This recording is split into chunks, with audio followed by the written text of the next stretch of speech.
Hi everyone. तो देखते हैं एक न्यू चैप्टर लॉस्ट स्प्रिंग जो कि क्लास 12th इंग्लिश का है।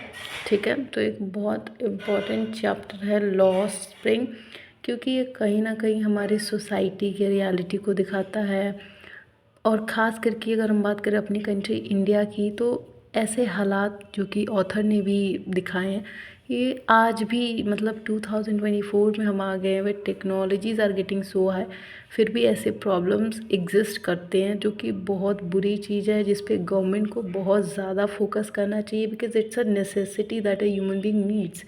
पर सैडली गवर्नमेंट इतना फोकस नहीं कर रही है, ऑल्दो जो फोकस है वो रिलीजन पे, मस्जिद, मंदिर, इन सब चीज़ों पे ज़्यादा है। वेरएज़ अनएम्प्लॉयमेंट रेट इसीलिए हाई हो रही है, जबकि गवर्नमेंट का ध्यान होना चाहिए कहीं और हो कहीं और रहा है। So it's basically like government should focus on these things which we are going to discuss in the chapter lost spring, because it's teaching you a life lesson.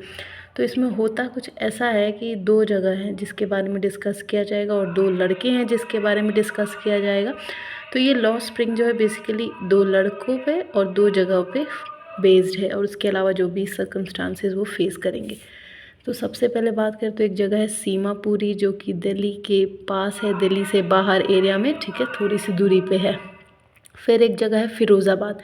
तो ये जो है, अब सबसे पहले हम इसमें डिस्कस करेंगे सीमापुरी, जहाँ पे एक लड़का है साहिब। ठीक है, तो ये साहिब जो है, ऑथर एक बार कहीं जा रही होती हैं तो वो देखती हैं ये 3 बार 3 काम चेंज करता है। मतलब इसको जहाँ पे साहिब को जो काम मिल जाए वो करता है, क्योंकि उसको अपनी बेसिक नेसेसिटी जो फूड, क्लोथ, शेल्टर है वो पूरा करना है। क्लोथ का तो, शेल्टर का तो नामो निशानी नहीं है, एकदम से स्लम एरिया में रहते हैं ये लोग। पर जो सबसे बेसिक, जो कि आपको अगर ज़िंदा रहना जो चाहिए, तो वो है फूड। तो फूड की नेसेसिटी पूरी करने के लिए इसको जो भी जॉब मिलता है वो करता है। सबसे मेनली तो ये बच्चा जो कितना छोटा सा है, ऑथर को देख के बहुत बुरा लगता है कि इतना छोटा सा बच्चा जो है एक टी, सबसे पहले तो ये गार्बेज से जाता है वहाँ पे, उसमें चुनता है कुछ, कभी 2 रुपए, कभी 5 रुपए, कभी 10 रुपए, कभी 1 रुपए मिलते हैं। तो वो बहुत, उसके चेहरे पे एक अलग सी स्माइल आ जाती है, क्योंकि उसको एक उम्मीद हो जाती है कि उसको कुछ खाने को मिलेगा इन पैसों से। ठीक है, तो ऑथर ये देख के सोच में पड़ जाती है कि कैसा है हमारा गवर्नमेंट, कैसा है हमारा सिस्टम, जो आज के टाइम पे भी छोटे छोटे बच्चों को, जिनकी उम्र है एजुकेशन लेने की, वो ऐसे ऐसे काम में लगे हुए हैं, और उनकी जो भी इच्छाएं है, उनकी जो भी विश है, जो एक चाइल्डहुड में हर बच्चे की डिज़ायर होती है, वो कैसे उसको दबाते जा रहे हैं, because they know they are in poverty. तो वो इतनी कम उम्र में ही पॉवर्टी का मतलब समझ जाते हैं और अपने आप को वैसी सिचुएशंस में ढालने की कोशिश करते हैं। तो वही रोल प्ले कर रहा है साहिब। साहिब जो है, डेली डेली उसका रूटीन है कि वो गार्बेज में से जाके चुनता है, कभी कुछ मेटल्स मिल गए, कभी कुछ, कभी पैसे। तो उन मेटल्स को बेच के वो कुछ पैसे लेता है, जिससे वो खाना खाता है, वो और उसका परिवार। ठीक है, फिर नेक्स्ट डे जब ऑथर आती हैं, ठंड का समय होता है, तो ठंड में, विंटर मॉर्निंग में वो देखती हैं कि साहिब जो है, दो लड़के टेनिस खेल रहे थे या कोई स्पोर्ट्स खेल रहे थे, तो उन्होंने बड़े अच्छे वाइट क्लोथ्स और शूज़ पहने हुए थे। तो वो उसको बहुत इंटरेस्ट है उस चीज़ में, वो खेलने में, वो उतने अच्छे कपड़े, उतने अच्छे शूज़ पहनने में, लेकिन वो जानता है कि उसके हालात ऐसे हैं कि मतलब वो चीज़ें अफोर्ड ही नहीं कर सकता। तो ऑथर उसको देख के सोच रही होती है कि कैसे ये बच्चा रिएक्ट कर रहा है, मतलब कैसे अपने मन को मार रहा है। तो फिर वो उसको एक उसी गार्बेज से थोड़े बेकार कंडीशन में शूज़ मिलते हैं, जिसमें छेद होल होता है। तो उसको तो मतलब ऐसा लगता है जैसे उसके लिए वो नए ब्रांडेड शूज़ ही हैं, क्योंकि जिस जिस पैर में आप कभी चप्पल तक मिलना बहुत मुश्किल है, अगर उसको वैसे शूज़ मिल जा रहे हैं, तो उसके लिए वो कंडीशन मैटर नहीं करती, उसके लिए मैटर करती है कि हाँ वो शूज़ है। तो वो बहुत खुश हो जाता है, और वो उन दोनों लड़कों को गेम खेलते हुए देखकर सोच रहा होता है कि काश मैं भी खेलूँ, लेकिन वो बस दूर खड़ा होकर गेट के पास मुस्कुरा रहा होता है, और ऑथर उसको ऑब्जर्व कर रही होती है। ठीक है, और उनको बहुत बुरा भी फील हो रहा होता है कि कैसे एक छोटा सा बच्चा अपनी इच्छाएं मान रहा है। और वो जब पूछती हैं उससे, तो वो कहता है कि नो, मैं यहीं से ठीक हूँ, क्योंकि मैं अफोर्ड नहीं कर सकता।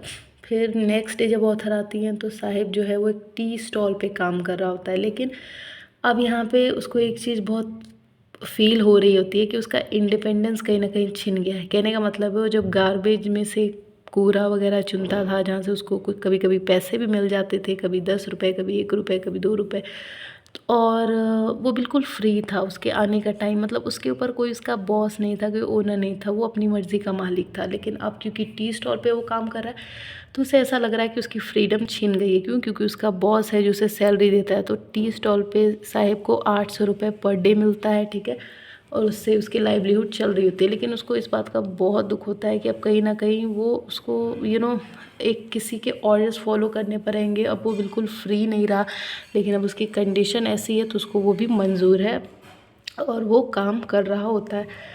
तो ऑथर जो होती है जब जब उस बच्चे को देखती है उनको बहुत बुरा लगता है उसकी कंडीशन देख के कि जिस टाइम में उसको एक बेसिक एजुकेशन की ज़रूरत है, उसको वो एजुकेशन तो नहीं मिल रही, उसको एक उसके अलावा भी उसको इतनी बुरी लाइफ मिल रही है जिसमें उसको खाने का ठीक नहीं है, उसको ये नहीं पता कि उसको 3 टाइम का खाना भी नसीब होगा कि नहीं। तो ये सब देख के ऑथर को बहुत ज़्यादा बुरा लगता है। फिर ऑथर एक और लड़के की कहानी बताती हैं जो कि फ़िरोज़ाबाद से बिलोंग करता है, मुकेश। मुकेश जो है इसकी भी हालत कुछ अच्छी नहीं है, ये भी साहिब की तरह स्लम एरिया में ही रहा है, बल्कि ये तो और बुरे जगह पे रहा है जहाँ पे आप कह सकते हैं एनिमल्स वगैरह भी वहीं पे रहते हैं। तो जानवर और इंसान, वो इतना गंदा स्लम एरिया जहाँ पे एक साथ रहते हैं, जैसे स्ट्रीट डॉग्स वगैरह, ये डॉग्स ऐसे ऐसे एनिमल्स रहते हैं वहाँ पे, और भी बहुत सारे एनिमल्स वहाँ पे रहते हैं। तो बहुत बेकार ऐसे आप कह सकते हैं स्लम एरिया में ये लोग रहते हैं। तो पर मजबूरी है तो क्या कोई करे। फिर उसके बाद से जो मुकेश है, इसकी फैमिली जो है बैंगल मेकिंग का काम करती है, मतलब चूड़ियाँ बनाने का काम करती है। पर मुकेश जो है हमेशा से मोटर मैकेनिक बनना चाहता है, ठीक है। पर इसकी फैमिली जो है ये यही मान के खुश है, या इन्होंने यही एक्सेप्ट कर लिया, खुश तो क्या ही है, कि यही हमारी लाइफ है, यही हमारी डेस्टिनी है। मतलब गॉड ने हमारी डेस्टिनी में लिखा है कि हम बैंगल मेकिंग का ही काम करेंगे और इसी से अपना लाइवलीहुड या फिर अपनी रिक्वायरमेंट्स को पूरी करेंगे। पर मुकेश ऐसा नहीं मानता, क्योंकि वो एक एजुकेटेड लड़का है और वो समझता है कि डेस्टिनी नहीं होती, अगर आप हार्ड वर्क करेंगे तो चेंजेस देखने को मिलेंगे और वो अच्छी लाइवलीहुड अप्रोच कर सकते हैं। तो जब ऑथर मुकेश से पूछती तो वो कहता है कि हाँ, मैं एक मोटर मैकेनिक बनना चाहता हूँ। और ऑथर को ये सुन के बहुत अच्छा लगता है कि इतनी घटिया कंडीशन में भी, मतलब जहाँ पे खाने की ठीक नहीं है, जहाँ पे ये लोग इतने मतलब स्लम्स एरिया में रह रहे हैं, जहाँ पे लोगों का रहना बहुत मुश्किल है, जहाँ इतनी गंदी स्मेल आ रही है, वहाँ पे एक लड़का इतनी हिम्मत रख रहा है कि वो एक मोटर मैकेनिक बनेगा और सभी को इस प्रॉब्लम से निकालेगा और उनको एक अच्छी ज़िंदगी लाइवलीहुड देने की कोशिश करेगा। तो मुकेश जो है वो बताता है ऑथर को कि कैसे जो इसकी फैमिली है ये बैंगल मेकिंग को ही अपना काम मानती है, इसी को अपनी लाइफ मानती है, और वो ये सोचते हैं कि यही जो है हमारी किस्मत है और हमें यही करना है और फिर मर जाना है। तो फिर मुकेश जो कहता है कि मैं एक दिन जब मतलब मेरी पढ़ाई कंप्लीट होगी तो मुझे जल्दी से जल्दी मोटर मैकेनिक बनना है, ये सब हालात सुधारने, लोगों की सोच सुधारनी है कि ऐसा नहीं है कि अगर आप ये मान के बैठ जाएंगे कि यही हमारी किस्मत है तो ऐसा है नहीं, ऐसा बिल्कुल भी नहीं। अगर आप ठान ले तो आप अपनी सिचुएशन, अपनी किस्मत को चेंज कर सकते हैं। इसके बाद से सविता जो है, ये जो बैंगल्स टूट जाते हैं, जो शीशे होती है उसको इकट्ठा होकर जोड़ने का काम करती है, फिर उससे बैंगल्स बनते हैं। मतलब इसका हाथ इतना तेज़ चलता है जैसे कि कोई मशीन हो, मतलब एक मशीन का मुकाबला करता है इसका हाथ काम करने में। तो वहाँ पे बहुत सारे बैंगल्स बनाए जाते हैं और उसी से लोग अपनी लाइवलीहुड चलाते हैं। और वहाँ के लोग ये भी कहते हैं ऑथर से कि कैसे यहाँ पे आए दिन लोग अंधे होते हैं और उन्हें देख के बहुत दुखी लगता है, लेकिन वो उन्होंने उस चीज़ को भी अपनी किस्मत मान के अपने आप को समझा लिया है कि शायद यही हमारी किस्मत है कि हमें भरी जवानी में या इतने कम टाइम में ही जीना है, तो ये काम करना ही होगा और ये काम करेंगे तो हमारी आंखें जाएंगी ही जाएंगी। ऐसी करके पता नहीं कितने लोगों ने एकदम यंग एज में, और बहुत सारे लोगों ने, ओल्ड जो लोग हैं उन्होंने, बच्चों ने, कितने लोगों ने अपनी आई साइट खो दी है और उन्हें बहुत बुरा भी लगता है, वो रोते भी हैं, इमोशनल भी होते हैं, लेकिन वो कुछ कर भी तो नहीं सकते, वो ऐसी सिचुएशन में फंसे हुए। तो ऑथर कहीं ना कहीं हमें दिखाती हैं लॉस्ट स्प्रिंग के ज़रिए कि कैसे जिस चीज़ की ज़रूरत है वहाँ पे हमारी कंट्री में फोकस नहीं किया जाता। एम्प्लॉयमेंट जनरेशन की ज़रूरत है, जो बच्चे स्लम्स में हैं, जिनके पास फैसिलिटीज़ की, रिसोर्सेज की कमी है, गवर्नमेंट को ध्यान देना चाहिए कि वो इन सब चीज़ों को पूरा करे। और जो राइट टू एजुकेशन है, जो कि 14 ईयर से नीचे वाले बच्चे काम नहीं कर सकते, चाइल्ड लेबर, इन सब पे स्ट्रिक्टनेस होनी चाहिए। रूल्स तो हैं but there is no strictness as such.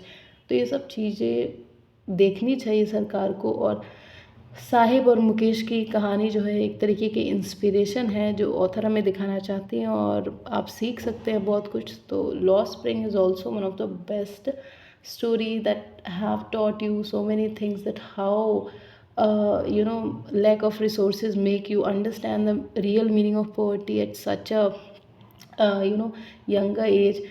And people get used to it, just the children get used to it because they know that their parents are bound to a limited resource, right? They can't do much because as per their capacity they are trying the best to give their child. तो बच्चे ये चीज़ समझते हैं, और author को भी बहुत बुरा लगता है, वो काफ़ी इमोशनल हो जाती हैं सब चीज़ें देखकर। वो भी सोचते हैं कि इनकी इतनी बुरी हालत क्यों हुई है, ऐसे सिचुएशन में क्यों है। कुछ बच्चे जो हैं इतनी अच्छी लाइफस्टाइल जी रहे हैं, पिज़्ज़ा और ब्रांडेड क्लोथ्स और जो भी उनका मन कर रहा है वो खा रहे हैं, पी रहे हैं, रह रहे हैं, घूम रहे हैं। और कुछ बच्चे जिनके पास 3 टाइम का खाना तक नहीं है, और उन्हें अगर फटा हुआ जूता भी मिल जा रहा है तो वो उसमें इतना खिलखिला के खुश हो जा रहे हैं। तो ये कंडीशन देख के उन्हें बहुत बुरा लगता है, उन्हें लगता है कि इसे चेंज करने की बहुत ज़रूरी है। तो या this is all about lost spring. I hope it's clear. Thank you. Do like, share and subscribe and comment please.